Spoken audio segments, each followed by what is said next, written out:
자, 안녕하십니까, 여러분. 해외 경제 사례 분석 2 시리즈 오늘은 세 번째 시간, 동남아시아 및 아세안을 살펴보는 시간에서요. 오늘의 주제는 아세안 경제 공동체입니다. 이 아세안 경제 공동체라 하면 영어로는 아세안 이코노믹 커뮤니티. 아세안이 뭐라는 것은 이미 여러분 제가 설명을 했죠. ASEAN, Association of Southeast Asian Nations. 동남아 국가연합이란 뜻이고, 경제 공동체란 얘기는 여러 나라가 합하여 하나의 경제 구조를 이루는 시스템을 얘기하는 것입니다. 그래서 이걸 아세안 이코노믹 커뮤니티 혹은 AEC라고 많이 불려집니다. 자, 그럼 아세안 이코노믹 커뮤니티에 대해서 오늘은 알아보는 시간이 되니까, 이제 여러분이 이제 대부분이 경제학과 2학년, 3학년, 4학년 학생들로 구성되어 있기 때문에 본격적으로 경제와 아세안을 찾아보는 시간이 되겠습니다. 이 첫 번째 시간을 열어볼게. 이게 아세안 이제 세계의 공장, 뭐 글로벌 직접자 중국보다 많아. 이게 언제적 기사냐 하면요. 한번 보시면요. 이게 2021년 8월 17일, 바로 한 달 정도가 좀 아직 안 됐죠. 그때 이제 신문에 난 기사입니다. 이게 이제 어디서 만들었냐면 정경련에서 전국경제인연합회라서 우리나라 이제 대기업이 중심이 돼서 만든 그 기관인데, 거기서 이제 아세안 쉬프트, 그래서 아세안으로 이동을 한다라는 얘기를 하면서 이제 나온 얘기입니다. 그래서 한국 직접 투자 증가율이 아세안에 이제 74.2%로 굉장히 많이 늘었고 하는데, 이게 이제 한국만의 특색이 아니고 전 세계 대아세안 및 중국의 직접 투자를 봤더니 중국과 아세안을 보면 2011년에서 15년까지 보면 중국이 훨씬 많았습니다. 약 20% 정도가 많았는데 2016년부터 2020년을 봤더니 아세안이 더 늘어났다. 아세안으로 가는 직접 투자가 중국으로 가는 것보다 더 늘어났다. 뭐 여러 가지 이유가 있죠. 이 사이에 미중 간의 무역 갈등 같은 것이 일어났고, 또 중국이 임금이라든가 혹은 원자재 가격이 이제 중국이 땅값 이런 것들이 이제 비싸기 때문에 많은 기업들이 더 이상 중국을 우호적인 투자자다라고 이제 느끼지 않았을 이유도 있고요. 뭐 여러 가지 이유가 돼서 어쨌든 바뀌었다는 얘기를 하는 겁니다. 그러면 이제 이건 중국 측의 설명이고, 아세안 측에서는 어떤 일이 일어났을까요? 제가 지난 시간에 다 설명을 했죠. 아세안이 앞으로 미래 투자에 대해서 굉장히 그러니까 전망이 밝다. 여러 가지 이유로 정치가 안정이 돼 있고, 또 그다음에 오랫동안 외국 사람들과 일한 경험도 있는 나라고, 뭐 인력도 뛰어나고, 또 임금도 싸고, 또 정치 사회를 갖다가 유지한 경험도 많고, 더 이상 전쟁을 갖다가 이제 싫어하는 여러 가지 이유를 제가 이제 댔습니다. 그래서 그 결과가 이렇게 됐고, 여러분은 그런 시대에 이제 아세안을 공부하는 학생이다라고 생각하시면 되겠습니다. 자, 그럼 아세안의 이제 10개국의 이제 특징을 한번 쭉 보죠. 10개국 한번 저번에 나왔던 지도로 이제 다 계속 보여드리는 건데요. 10개국은 여기 이제 가장 동쪽에 섬나라인 필리핀이 있고, 여기요. 필리핀이 있고, 그 다음에 이제 인도 차이나 반도로 가면 베트남이 여기 있습니다. 그 다음에 내륙 국가인 라오스가 있고, 캄보디아가 여기 있고요. 태국이 있고, 미얀마가 여기 있습니다. 그리고 남쪽으로 오면 말레이 반도, 인도 차이나 반도의 남쪽에 있는 말레이 반도에 말레이시아와 여기 보르네오 섬 북쪽에도 있고요. 그 다음에 이제 브루나이란 조그만 나라, 인구 약 50만 정도 된 나라가 있고, 인도네시아가 엄청나게 큰 대국으로 있습니다. 자, 제가 이렇게 이제 10개국을 여러 번 설명을 했는데, 이 10개국 공통적인 특징 중에 하나가 라오스를 제외하고는 모두 바다로서 무역이 가능한 나라다. 이렇게 얘기를 했습니다. 그리고 열대 지역 국가로 이루어졌고요. 자, 이런 특징을 갖고 있는 나라가 해외로 발전을 시키기 위해서는 이제 개방 정책을 쓰고 무역을 활발히 해서 한다. 물론 이 나라들은 벌써 무역을 하기 시작한 건 벌써 2000년이 됩니다. 과거 이 지역에서 났던 그 후추죠, 정향 같은 이제 많은 그 향신료라 그러죠. 양념들을 갖다가 여기서 많이 만들어서 이 지역에서 만드는 걸 갖다가 유럽으로 수출해서 대항해가 이루어졌던 시대부터 이제 출발을 하게 됩니다. 그리고 이제 또 한대는 어떠냐면 이 중국과의 또 이제 교역을 통해서 발전을 했습니다. 자, 이렇게 발전을 했던 나라가 21세기에 와서 이제 어떻게 바뀌냐? 바로 이제 이렇게 한국, 중국, 일본이 여기 있고요.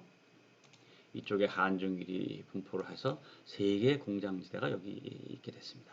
그리고 중국도 발전했고 한국도 발전했고 일본도 큰 거대 국가가 됐고 또 세계에서 인구가 이제 가장 두 번째로 많은 가장 많은 나라가 중국인데 인도가 떡에 위치를 하니까 이 나라들도 자기들끼리 이제 어떤 경제권을 형성하게 됩니다. 즉 규모의 경제를 나서 좀 더 많이 생산을 하고 특화되는 식으로 이제 변화를 하기 시작하는데요. 여기 한번 보시죠. 그런데 이제 이 나라들이 문제가 경제 규모가 그렇게 아직까지는 크지 않다 이겁니다. 그래서 이 나라들은 어떻게 하냐, 우리끼리 그럼 한번 연합을 해보자. 그래서 연합을 하는 과정에서 아세안이라는 게 등장을 하기 시작했죠. 왜 그러냐면 이 아세안의 설립 목적은 제가 말씀드렸죠.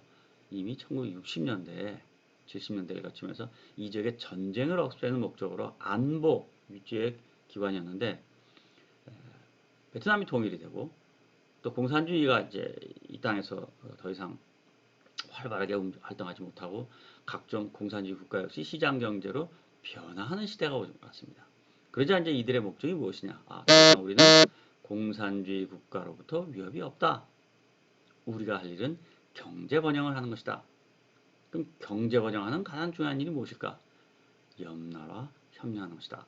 이 아세안 국가 대부분이 1인당 소득이 지금 현재로서 보면 3, 4천 달러 되는 국가로서 생활 수준이 비슷하고 소득이 비슷하니까 우리가 같이 다 같이 협력을 해서 굉장히 많은 지역구를 만들고 이것으로서 왼쪽에 서쪽에 있는 인도와 대응하고 북쪽에 있는 한중일 특히 중국과 대응하자라는 측면에서 바로 이 아세안 경제 공동체라는 게 생기게 되는 것입니다. 자, 그래서 아세안 경제 공동체는 어떻게 구축이 되냐? 시작은 2013년 10월이 됩니다. 2003년 10월에 아세안 이제 대표, 그러니까 이제 대통령이라든가 브루나이 같으면 이제 술탄이 오고 태국 같으면 이제 그 수상이 옵니다. 이 아세안의 대통령 수상은 정치 지도자라고 제가 표현을 하겠습니다. 10월에 이제 발리, 인도네시아의 발리, 휴양지 발리에 모여가지고 아세안 협력 2 선언 2를 발표합니다. 그럼 이제 아세안 협력 1은 무엇이냐? 이거는 이제 1976년도에 발표된 건데요. 1976년도에 이미 이제 이 세상이 공산주의 국가가 이렇게 되고 보니까 우리도 어떻게 협력할 것인가를 갖다 선언한 게 아세안 협력 1이었습니다. 이 76년도죠. 그로부터 한 20년이 지난 다음에 2003년 10월 아세안 협력 선언 2를 얘기하면서 이때 뭐냐면 이 땅에서 더 이상 공산주의라든가 혹은 무력으로서의 침략 위협은 없어졌다. 우리가 다시 경제협력을 하자. 그리고 그 경제협력의 가장 큰 툴로서 아세안 경제공동체를 만들자라고 선언을 합니다. 물론 이때 이제 아세안 경제공동체만 있는 게 아니고요. 아세안 공동체라는 선언을 한 겁니다. 근데 그 아세안 공동체는 세 가지 공동체로 구성되어 있는데 하나는 정치 안보 공동체, 또 하나는 사회 문화 공동체, 그리고 또 마지막이 바로 아세안 경제 공동체였습니다. 그래서 사회문화 공동체는 이제 각 나라가 이제 사회적으로 어떻게 발전을 하고 문화를 어떻게 융합할 것이냐를 갖고 하는 게 사회문화 공동체이고 정치안보 공동체는 이 땅에서 우리가 전쟁을 하지 않고 테러를 줄이고 하려면 어떻게 하냐라는 것이었고요. 그리고 이제 이 경제 공동체는 번영적인 사회, 물질적인 풍요를 누리려면 어떻게 해야 되냐라는 이제 아세안 경제 공동체 이야기를 하게 됩니다. 그리고 이제 그 사람들은 어떻게 하냐면 2015년 지금부터 이제 6년 전이죠. 12월까지 아세안 공동체 탄생을 선언하자. 즉 경제 공동체가 탄생했다고 선언을 하고 2025년에는 추가 통합을 하자라고 선언을 합니다. 그래서 아세안 정치안보 공동체, 아세안 경제 공동체, 사회문화 공동체들로 구성이 돼 있어. 유독 이 세 가지를 추정을 했는데 경제 공동체가 성과가 잘 이루어지게 됩니다. 그래서 이들이 이런 경제 공동체를 하기 위해서 무엇을 했냐? 가장 중요한 건 두 개였습니다. 이 나라들이 이제 조각조각 있으면은 경제 활동하는데 여러 가지 제약이 좀 오니까 우리가 합해서 커다란 시장을 만들고 같이 협력을 하자. 공장을 같이 만들자라는 겁니다. 그래서 이게 이제 규모의 경제 효과, 규모의 경제는 여러분 아시죠? 많이 생산하면 생산할수록 비용 단가가 떨어지는 것을 이야기합니다. 평균 비용이 떨어지는 거죠. 자, 그 규모의 경제를 추구해서 생산 분업을 추구하자. 그러니까 예를 들자면 베트남에서 뭐 테레비도 만들고 티셔츠도 만들고 신발도 만들려고 할 게 아니라 야 베트남은 신발만 만들자라고 하고요. 그 옆에 붙어있는 캄보디아에서도 아까 말한 세 가지를 다 만드냐 그런 게 아니라 우리는 의류를 중심으로 하자. 태국은 예를 들어 자동차를 중심으로 하자. 이런 형식으로 이제 규모의 경제를 쫓으면서 각기 분업을 하는 형태가 됩니다. 이 과정에서 이제 아세안 내에서는 구조 조정이 이루어지죠. 예를 들자면 어떻게 돼요? 베트남에 있던 까 말씀드린 그 테레비 공장이 태국으로 이전하게 되고 태국에 있었던 티셔츠 공장이 베트남으로 이전을 하게 되고 또 베트남에 있었던 신발 공장이 말레이시아로 가게 되고 이런 식의 구조 조정이 이루어지게 자연스럽게 이루어지게 되는 것입니다. 자, 이것이 이제 2008년에 이제 선언이 되는데요. 아세안 경제 공동체 블루프린트, 즉 청사진입니다. 이 청사진에서는 앞으로 아세안 공동체가 어떤 모양이 되냐를 갖다가 제시를 했습니다. 이건 사실상 이거 아세안 경제 공동체 청사진 선언을 할 때, 아세안은 그 청사진 디자인할 능력이 없었어요.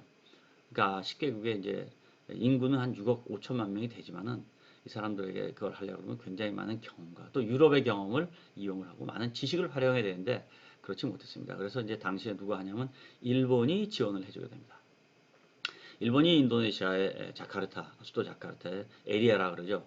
이코노믹 리서치 인스티튜트 포 아세안이라는 기관을 만들고 그 기관에 많은 경제학 박사들이 들어가서 바로 이 아세안 이코노믹 커뮤니티 블루프린트를 만들게 됩니다. 그리고 이 블루프린트에는 다음과 같은 내용이 들어갑니다. 그래서 청사진 아세안 이코노믹 커뮤니티 블루프린트 첫 번째, 싱글 마켓 앤 프로덕션 베이스를 만들자. 여러분 이제 경제과를 좀 다녔으니까 싱글 마켓이 뭐라는 걸 이해했죠. 그러니까 다 모여서 하나의 시장을 만들자. 조각조각 분리되어 있던 시장을 하나로 만들자라는 것입니다. 그래서 하나의 시장을 만들면 free flow good. 자, 물건이 자연스럽게 각 나라마다 이동을 하게 되고 free flow 서비스, 서비스도 이동을 하고 free flow investment, 각 나라가 자연스럽게 투자를 하고 free flow capital, 자본이 이동을 하자. 주식과 채권 시장이 이제 움직인다 하는 얘기입니다. 또 free flow skilled labor, 이게 중요한 건데요. 그 숙련된 노동력은 각 나라별로 자연스럽게 이동을 하자 이겁니다. 결국 무슨 얘기냐면 각기 분리되어 있던 나라들의 경제들이 하나로 통합된다는 이야기입니다. 그 통합되면 시장이 커지게 되니까 분업화가 일어나면서 생산성이 높아진다 하는 얘기죠. 이렇게 생산성이 높아지면 누구하고 경쟁할 수 있죠? 바로 옆에 있는 중국과 인도와 경쟁을 할 수 있기 때문입니다. 예, 여러분 두 번째 상황으로선 아세안 경제공동체가 추진하는 게 이제 바로 이 경쟁 시장적인 구조를 만드는 것입니다. 아까 말씀드린 바와 같이 이제 시장이 굉장히 커졌죠. 각 나라가 이제 통합이 되면서 시장이 커졌으면 이제 독과점 문제가 굉장히 커질 수가 있습니다. 그러니까 시장을 갖다가 잠식한 큰 회사가 독과점을 형성할 수 있겠죠. 그래서 아세안 경제 내 이들이 자유롭게 경쟁할 수 있는 환경을 만들자라는 것이 이제 경쟁적인 시장을 만드는 것이었습니다. 그리고 이제 그 경쟁적인 시장 하에서 소비자들도 어떻게 보호를 해야 되니까 어떻게 소비자를 보호해 주냐 하는 문제를 새로 이 사람들이 고려하게 됩니다. 일반적으로 많은 소비자 보호 문제는요, 자국의 기업에 대해서 적용을 했어요.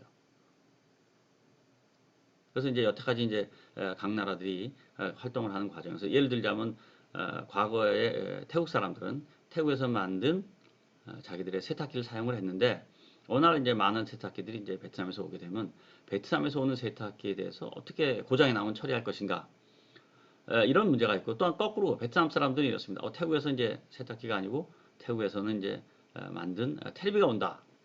그러면 이 텔레비에 관한 소비자 보호는 어떻게 할 것이냐, 고장 나면 어떻게 할 것이냐, 뭐 이런 문제, 하자가 있으면 어떡하냐 이런 문제가 나오죠. 그런데 문제는 중요한 거는 베트남 소비자나 혹은 태국 소비자나 비슷한 류의 소비자 보호를 받아야 되는데 나라마다 이게 차이가 지는 거죠. 그러면 기업들의 입장에서 보면 공정한 경쟁이 아닌 거죠. 예를 들어서 태국은 소비자 보호가 굉장히 세고 베트남이 약하다. 물론 거꾸로일 수 있죠. 그럴 경우에는 태국의 소비자 보호가 굉장히 세니까 베트남의 기업이 태국에 와서 활동을 하는데 제약을 많이 받게 되고 거꾸로 태국 기업들은 베트남에서 소비자 보호가 약하니까 가서 굉장히 마음대로 활동할 수 있게 되죠. 그러니까 이제 이런 식으로 각 나라마다 다른 걸 하나 통합하는 이런 일이 발생하는데 여기서 이제 소비자 보호 문제가 등장하는 것입니다. 그리고 당시 2008년도 이걸 만들 때만 해도 아직까지는 그 전자상거래가 이 나라에 이렇게 활발하지 않았어요. 지금도 여러분이 우리나라 같으면 이제 굉장히 활발한 나라인데 이 나라는 그렇게 가지 않아서 이걸 어떻게 발전시키냐 하는 문제를 갖고 이제 이커머스를 갖다 활발시키는 문제가 됩니다. 그리고 또 다른 문제로서 공정 문제. 그러니까 이제 기업과 기업 간의 공정 문제, 공정 경쟁 문제로서 어떻게 하면 공평하게 하냐라는 문제에서 SME라고 그러죠. Small and Medium Sized Enterprise.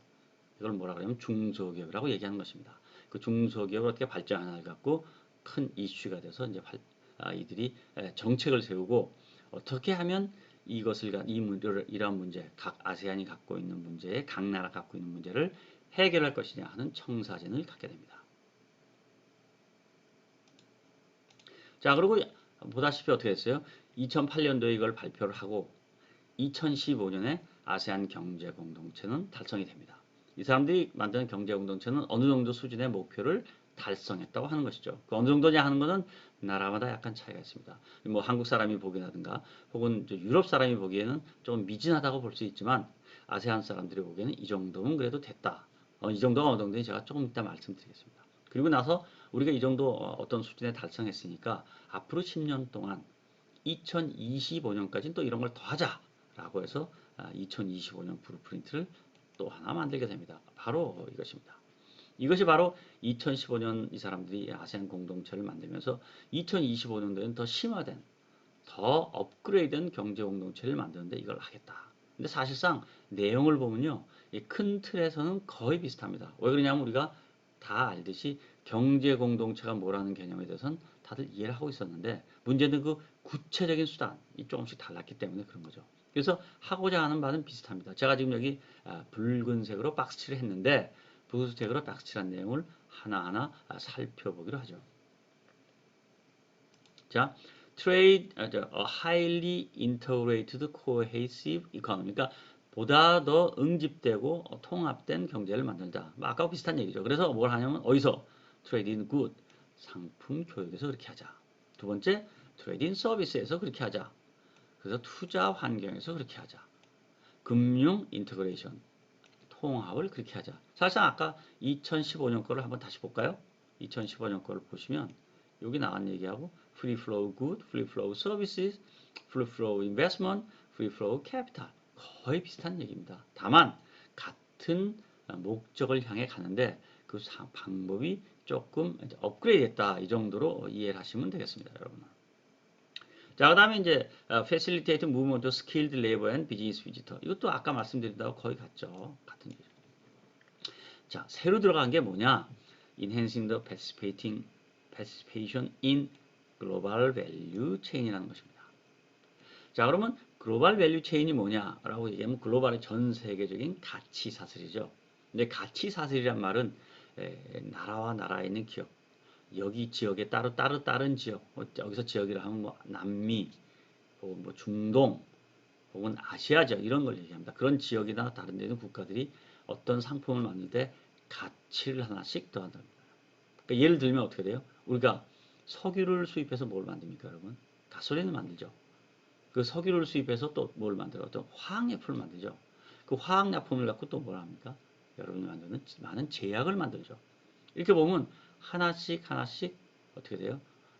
여러분이 그 아스피린이라든가 혹은 약을 하나씩 만들 때마다 어떻게 돼요? 부가가치가 늘어나죠. 그 부가가치 되는 가치를 여기저기서 조금씩 올리게 되는 겁니다. 즉 중동 사람들이 석유를 올릴 때 어떻게 땅 속에 있는 걸 갖다가 파서 우리가 살 수 있는 원유를 만들 때 가치를 만들어내는 거고 중간에 어떤 나라에서는 그 원유에서 여러 가지 화학 제품을 만드는 가치를 부가가치를 창출하게 되는 거죠. 그리고 제약회사는 거기서 만든 약품을 사다가 어떻게 돼요? 사람에게 필요한 제약을 만드는 거죠. 그러니까 몇 단계 이게 뭐 다 제가 지금 말씀드린 건 아주 간단한 서너 개 단계지만 이게 또 어떻게 돼? 이게 이동을 해야 되니까 선박회사가 등장을 해야 되고 자동차로 이동을 하려니까 자동차 회사가 수송 회사가 등장해야 되니까 상당히 많은 기업들 여기저기 이 나라 저 나라에 있는 기업들이 약간의 가치를 창출하면서 완제품이 이렇게 됩니다. 그걸 갖다가 이게 서로 연관이 되어 있다라는 의미에서 글로벌 밸류 체인이라고 말을 합니다. 그러니까 최종 상품이 나오기까지 여러 지역, 여러 국가의 기업들이 혹은 경제 단위들이, 경제 주체들이 서로 조금씩의 부가가치를 만들면서 최종제까지 이루어지게 되는 가치 사슬이 연결돼 있다. 사슬이처럼 연결돼 있다. 이걸 글로벌 밸류 체인이 되는데 이 글로벌 밸류 체인에 파티시페이션 하자는 거죠. 그 무슨 얘기예요? 과거에는 이 위에 이 빨간색 위에 나오는 이 얘기는 다 아세안끼리의 뭔가 얘기를 했었는데 이제부터는 아세안 전체와 전 세계 경제와의 관계까지 논하기 시작한 것입니다. 자, 그리고 나서 이제 두 번째, Competitive, Innovative and Dynamic ASEAN. 이 얘기를 했으니까 비슷하죠. 경쟁 정책을 활성화하자. 소비자 보호를 하자. 이것까지 나왔습니다. 자, 이제 그 다음에 이제 서로 등장한 게 뭐죠? 프로덕티비티를 어떻게 하면 개선할 것이냐. 혹은 그를 위해서 R&D나 테크놀로지를 어떻게 할 것이냐. 뭐 이런 얘기까지 등장을 하게 되니까 보다 더 확대되고 범위가 확대되고 범위도 또 새로운 범위가 추가됐다고 볼 수 있습니다. 자, 그래서 이제 커넥티비티를 연계성을 어떻게 강화할 것이고 사회 섹터별로 협력하냐 여기서 어떻게 되죠? 이커머스라는 게 여기 등장하게 되고 ICT를 갖다가 발전시키자라는 게 등장하게 됩니다. 그래서 저번보다는 이제 아까는 이제 4개 이제 삼각형 밑에 4개가 있어서 지금 5개가 됐고요. 새로 추가된 부분이고 보다 확대된 부분이 바로 이 ICT 부분과 이커머스라는 게 등장을 하고 여기에 이제 우리나라가 굉장히 강점이 있게 되죠. 그래서 마이크로, 스몰 앤 미디엄 엔터프라이즈를 활성화하자. 이게 이제 SME를 활성화하는 거 이제 등장을 하겠습니다. 자, 비슷한 구조로 이루어졌지만 몇 개가 아이템이 더 드러나고 또 새로운 분야가 추가되고 또 이제 약간의 방법론상에서 업그레이드된 게 바로 2025년 경제 공동체라고 볼 수 있습니다. 자, 그럼 이제 경제 공동체 이렇게 약간 이론적으로 말을 하면 그럼 도대체 현실에서는 이게 어떠한 상황이냐? 현실에서 가장 구체적으로 얘기를 하죠. 구체적으로 예를 들어 관세율을 인하하는 것입니다. 그러니까 여기서 관세율이라 하면 아세안 10개국 사이에서의 관세율입니다. 예를 들어 베트남 사람들이 태국 사람들과 물건을 수요할 때 세금 내던 세금, 베트남 사람들이 인도네시아 물건을 수입할 때 부과하던 관세율이 되겠고 거꾸로 또 인도네시아 사람이 베트남 사람한테 부과하던 상품에 대해 부과하던 관세율 이런 것들이 이제 인하가 되는 것입니다. 근데 관세율이 인하되니까 어떻게 돼요? 각 나라에서는 인하가 되고 결국은 0%에 접근하게 됩니다. 그러니까 각 나라는 어떻게 돼요? 외국과의 거래를 할 때 세금을 낼 필요가 없어지는 거죠. 자, 그럼 얼만큼 인하가 됐냐라는 걸 그 다음 통계를 제가 한번 보여주죠. 자, 이거 보십시오. 아세안 내 역내 관세율입니다. 자, 여기서 이제 아세안 전체 평균을 보면요. 여기 보시죠. 평균은 2007년도 기준으로 봤을 때 약 2.58%였는데 2015년은 어떻게 돼요? 0.23%가 됩니다. 전체 평균은. 그러니까 굉장히 2%포인트가 낮아지는 게 되죠. 그러면 이제 여기서 이제 아세안 6가 있고 CMLB, 캄보디아, 라오스, 미얀마, 베트남, 아세안에서 소득이 낮은 나라 4나라가 되고 아세안 6는 아세안을 갖다 처음 만들기 시작한 아세안 5 플러스 브루나이, 그러니까 아세안에서 상대적으로 소득이 높은 나라 6나라를 얘기합니다. 그 아세안 2007년도 기준으로 봤을 때 아세안 6는 관세율이 1.32%였고요. CMLV, 캄보디아, 라오스, 미얀마, 베트남은 4.44%였습니다. 그러니까 상대적으로 저소득 국가들이 관세율이 아세안 내에서 높았다고 볼 수 있죠.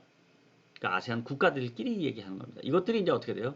여러분이 이 그래프에서 보시는 바와 같이 점점 떨어지죠. 그래서 아세안 6는 어떻게 합니까? 0%가 됩니다. 0.03이면 없다는 얘기죠. 이게 과연 특수한 사치품을 제외하고는 없다는 얘기죠. 그리고 CMLB 컨트리는 0.54니까 거의 없어지죠. 그래서 지금 무슨 얘기냐? 아세안 국가끼리는 관세가 없죠. 그러니까 이제 어떻게 됩니까? 아세안 영내끼리 관세가 없으면요. 예를 들어서 똑같이 티셔츠를 수입한다 그럽시다. 아세안끼리 티셔츠를 거래할 때는 세금이 없는데 인도에서 오는 건 세금을 부과하는 거죠. 한국에서 오는 건 세금을 부과하죠. 그럼 아세안 사람들은 뭘 선호하게 됩니까? 더 가격이 싼 아세안 영내 제품을 선호하게 되죠. 그러면 아세안 내 사람들은 아세안 영내 제품을 선호하게 되고 아세안 영내 제품의 기업들은 더 많이 만들어 아세안 내에 팔 수가 있는 게 되죠. 그 아세안 영내에 있는 기업들은 다른 기업에 대해서 경쟁력을 갖게 되는 것입니다. 자, 이건 비관세, 그러니까 관세를 안 내는 상품의 비율이 어떻게 돼요? 자, 여러분 보시다시피 점점점 우상향하는 걸 볼 수 있죠. 그린 올라가죠. 이게 이제 CMLB 컨트리고요. 블루 이게 이제 파란색이 이제 아세안 6 아세안 전체를 보면 비관세 상품을 관세를 하는 상품 비율이 점점점 올라간다는 얘기입니다.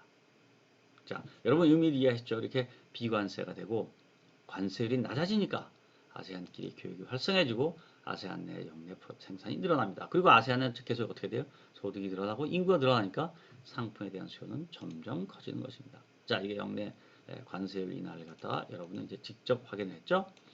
그 다음에 이제 커넥티비티 개선, 인프라스트럭처, 그러니까 자, 예를 들어 가지고 베트남하고 캄보디아, 라오스가 있는데 이 나라들끼리 관세는 이렇게 뭐 줄였다. 근데 교통시설이 나쁘면 안 되잖아요. 통신이 나쁘면 안 되지 않습니까? 그래서 우리가 관세를 줄임과 동시에 서로 간의 통신과 교통시설을 개선을 하자. 그래서 인프라 시설을 개선하게 되고 통관 서비스를 하게 됩니다. 자, 그래서 인프라 시설을 하는 게 이제 어떻게 되냐면 자, 이제 지도를 한번 보시죠. 지도를 보면 아세안 경제 공동체가 이렇게 돼 있죠. 자, 아세안 국가를 보면 그래서 여기가 인도 차이나 반도가 이렇게 돼 있어. 이 나라 국가들은 뭘 하면 돼요? 자동차를 타고 이렇게 왔다 갔다 하면 편한데 알다시피 여기가 다 이제 정글 지역입니다. 그래서 자동차가 별로 좋지 않았어요. 그러니까 예를 들면 여기서 베트남에서 이렇게 여기가 하노이고 여기가 호치민 시티인데 이렇게 가는 길을 가는 거고 여기가 다낭이 됩니다. 여기가 다낭, 하노이, 호치민, 다낭 이렇게 가기는 굉장히 힘들어요. 멀죠. 근데 이 다낭에서 이렇게 가나 혹은 이쪽에서 태국 방콕을 통해서 미얀마로 가나 사실 거리상은 비슷해요. 근데 과거에는 어떻습니까? 베트남이라는 하나의 국가에 속해 있기 때문에 도로들이 남부로 발전했죠. 그런데 이제 아세안의 국가들이 경제 공동체에서 활성을 하면 이 좌우 동서로 이동을 하면서 많은 옆 나라하고 하고 있어요. 그럼 이제 라오스 입장에서 여기다 공장을 세우면 좋고요. 왜냐하면 라오스 사람들 임금이 더 싸니까. 태국 사람들 입장을 봤을 땐 자기들이 만든 물건을 곧바로 여기를 통해서 자동차를 통해서 베트남의 다낭항을 이용하면 한국이나 중국과 혹은 미국과 무역을 할 수 있게 됩니다. 자, 이런 이제 고마움도 있고요. 또 혹시 베트남 과거에 어떻게 돼요? 베트남 사람들은 여기서 하노이에서 물건을 만들어서 유럽에다 팔라 그러면 이렇게 통해서 싱가포르 항구를 통해서 말라카 해역을 통해서 유럽을 갔어야 되는데 지금 어떻게 하면 돼요? 직접 여기서 자동차나 철도를 이용해서 미얀마로 가서 배를 타면 이렇게 가면 빨라지게 됩니다. 뭐 거리상으로 보면 훨씬 좁혀지죠. 그래서 사람들은 이제 인프라스트럭처, 통신이라든가 혹은 도로망을 개선하게 됩니다. 그리고 여기 이제 커다란 강이 있죠. 메콩강이라는 강이 있는데 그 강을 넘어가는 다리를 만들어야 되는데 이게 엄청나게 큰 강이기 때문에 다리를 만드는 것이 이제 일이 됩니다. 자, 이런 일들을 갖고 인프라스트럭처를 개선하는 것이 동남아시아 혹은 이 아세안 지역에서 활발하게 이루어지죠. 자, 이 바로 그 예가 바로 여기 보이는 글쎄습니다. 캄보디아와 베트남을 연결하는 메콩강의 다리입니다. 지금은 이게 다 됐어요. 제가 이 사진을 찍은 지가 2015년이기 때문에 엄청나게 큰 바다와 같은 다리라고 볼 수 있는데요. 이 다리들이 우리나라 같으면 이제 그 인천공항을 가는 인천대교가 있는데 그 정도보다 더 크다면 그 작지 않은 다리. 이런 다리, 캄보디아, 베트남 연결한 다리가 나옵니다. 자, 이거는 베트남하고 라오스의 라오바오 국경 사무실인데요. 잘 보면 어떻게 되어 있습니까? 육지로 우리나라는 이제 통하게 되어 있는데 우리나라는 거의 대부분이 지금 이제 북쪽으로 육지로 통해 있는 길이 다른 나라를 갈 수 있는 길이 유일한 길이 이제 북쪽인데 아다시피 북쪽은 이제 남북한 관계가 나쁘기 때문에 갈 수 없고요. 단 하나의 방법으로 이제 비행기를 타고 외국을 가는 방법입니다. 근데 이제 인도 차이나 반도 사람들은 오래전부터 육지를 통해서 가게 됐죠. 그래서 어떻게 봅니까? 여기 라오스 출입국 사무소, 베트남 출입국 사무소 같이 가지고 있어가지고 여권을 주면 라오스에다 여권을 주면 라오스 사람이 도장을 찍고 바로 옆에 있는 베트남 출입국 관리소 직원한테 주면 베트남 출입국 관리소 직원이 도장을 꽝 찍어주면 해결이 되는 겁니다. 이렇게 편리하게 돼 있죠. 이게 이제 사람이 움직이는 거고 물론 자동차도 쉽게 움직이게 되어 있습니다. 이렇게 인프라스트럭처 다리도 만들고 여기처럼 어떻게 시설도 해서 이 사람들이 개선하게 쉽게 물자가 이동하고 사람이 이동할 수 있는 제도를 만들어가는 것입니다. 자, 이거는 이제 재미난 얘기 하나 있죠. 이게 이제 캄보디아의 프놈펜에 가면 이제 수도입니다. 거기 가면 이제 공항이 있는데 공항에 보면 여기 이제 앙코르 커피라고 써 있죠. 캄보디아는 대부분의 지역이 낮은 지역이기 때문에 커피가 잘 나지 않고요. 생산량이 굉장히 작습니다. 하지만 거기도 커피가 나기 때문에 앙코르 커피라고 되어 있죠. 에스프레소라고 써 있죠, 여러분. 그래서 이제 앙코르에서 나는 커피예요. 캄보디아에서 나는 커피입니다. 앙코르. 브랜드는 앙코르 커피고요. 이게 이제 앙코르 와트가 유명하니까 이제 앙코르 커피가 됐는데, 근데 여기 이 커피를 갖다 뒤집으면 어떻게 돼요? 여기 브랜드가 써 있습니다. 뭐라고 써 있죠? 여기 Made in Thailand. 무슨 얘기냐면 이 커피 자체는 이 캄보디아에서 재배가 됐지만 자기들이 프로세싱을 해가지고 이 상자에 집어넣고 해야 되는데 그 기술은 어디를 이용합니까? 바로 태국에서 하죠. 왜? 태국은 커피를 더 많이 생산하는 나라니까. 즉 원재료는 커피는 어디서 재배됐냐면 캄보디아에서 재배가 됐는데 이 커피를 갖다가 로스팅을 한다 그러죠. 이렇게 검게 로스팅을 하고 커피를 갖다 분류하고 포장을 한 거는 태국을 한 게 되는 겁니다. 태국에서 한 게 됩니다. 자, 이런 게 되니까 이게 캄보디아 커피냐, 그럼 태국 커피냐 말이 있을지 모르겠지만 현재로서는 캄보디아 커피로 이렇게 되는 거죠. 그러니까 똑같이 커피를 만들어도 이 나라 저 나라로 왔다 갔다 하면서 상품이 이루어진 겁니다. 이게 이제 지금은 시위 때문에 못 가는 나라고 이제 쿠데타 일어난 다음에 이제 정치가 불안해서 못 가는 나라인데 미얀마의 양곤에 있는 큰 시티입니다. 이 정션 시티라는 큰 빌딩이고요.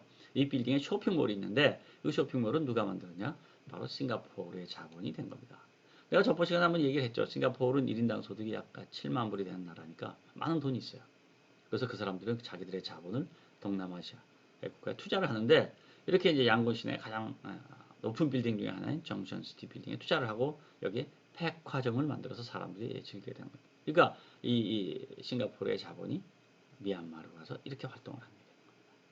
자, 여러분 이제 아세안 경제공동체라는 의미를 여러분이 조금 더 이해했을 것 같습니다. 보시다시피 관세율의 인하가 뭐라는 걸 이제 알았고요. 커넥티비티 개선을 하기 위해서 인프라 시설을 하는 게 통관 서비스를 개선한다는 게 뭐라는 것도 좀 알게 됐고 싱글 윈도우는 제가 나중에 설명하도록 하겠습니다. 그 다음에 금융 자유와 통합을 위한 제도 개선했다. 각국의 금융기관의 진출이 확대했다. 이게 무슨 얘기냐면 여러분 우리나라에 시티뱅크라는 게 있죠. 스탠더드 차터뱅크, SC뱅크도 있고요. 그 다음에 이제 여러분 지금 여기에는 없지만 서울에 가면 이제 많은 외국은행의 지점이 있습니다. 그 지점들이 활동을 하고 있죠. 근데 거꾸로 동남아의 여러 은행들도 자국에서 활동을 할 뿐 아니라 외국에서도 활동을 합니다. 그리고 또한 뭐가 있냐면 글로벌 은행이 있죠. 예를 들자면 이제 시티뱅크라든가 HSBC라든가. 그러니까 이제 동남아시아, 이 아세안 국가에는 몇 가지 종류의 은행이 있냐면 일단 자국의 은행이 있고 동남아 은행이면서 외국 은행이 자국에서 활동하는 은행이 있고 또 글로벌 은행이 또 있습니다. 그러니까 예를 들자면 호지민 시티에 가면 뭐 호지민 시티에 관련된 은행이 있고 또 호지민 시티에 가면 태국에서 온 은행이 있고 호지민 시티에 가면 미국에서 온 한국에서 온 은행이 있습니다. 이렇게 세 가지 종류로 구성이 됩니다. 자국은행, 동남아은행, 혹은 뭐 외국계 글로벌 은행 이렇게 이제 구분이 되어 있습니다. 그래서 이제 그들이 이 통합이 되면서 어떻게 돼요?